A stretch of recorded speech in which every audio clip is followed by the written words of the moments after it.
Ano, nadala? Ano, nadala? Oh, dandan! Oo, dyan, tali mo na dyan, eh. Nadala. Dala ako. Nadala ka? Sakit. Yun daw.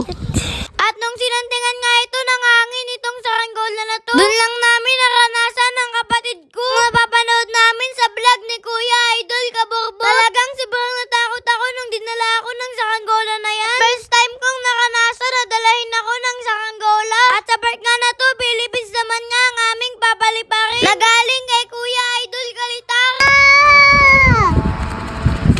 Ay, putol!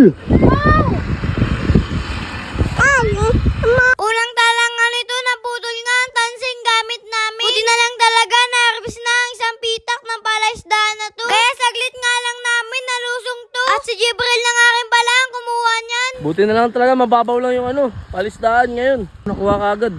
Di pala talaga pwede ang dancing gamit namin. Ang size nga lang pala nun ay 110. At sa oras nga na to, ito na nga kinakatakutan ko sa video ko na to.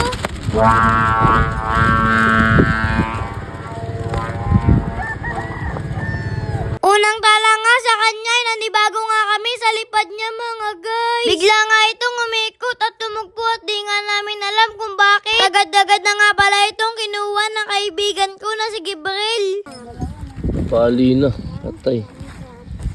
Sorry Kuya Franz TV. Iningatan naman po namin pero di sinasadya. Dininisan na lang to. Di-display na lang to kahit balina siya. Pasensya na po Kuya Franz, siniingatan naman po namin. Di namin sinasadya na ganun ang nangyari.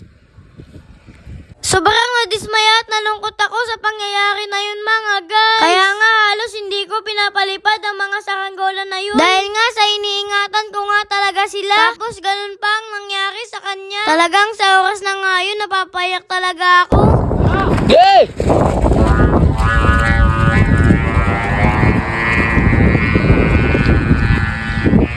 Dahil nga kailangan matuloy ang vlog na to kahit mayroong nangyari sa aming problema. At pinalipad na nga ulit namin ang saranggolang Philippines. Gamit na nga pala dyan ay lubid at dinalawang sumba nga pala yan ni Kuya Jenly. At sobrang tayog na nga nito. At di na nga ito halos makita sa camera sa sobrang liit. Dahil nga inubos ni Kuya Jenly ang lubid na gamit namin dyan. Hindi talaga ako makamove on hanggang ngayon sa nangyari sa saranggolang bigay sa akin. Kaya muli Kuya Franz, sorry po talaga. At hanggang dito na lang muna ulit mga guys. Bye-bye!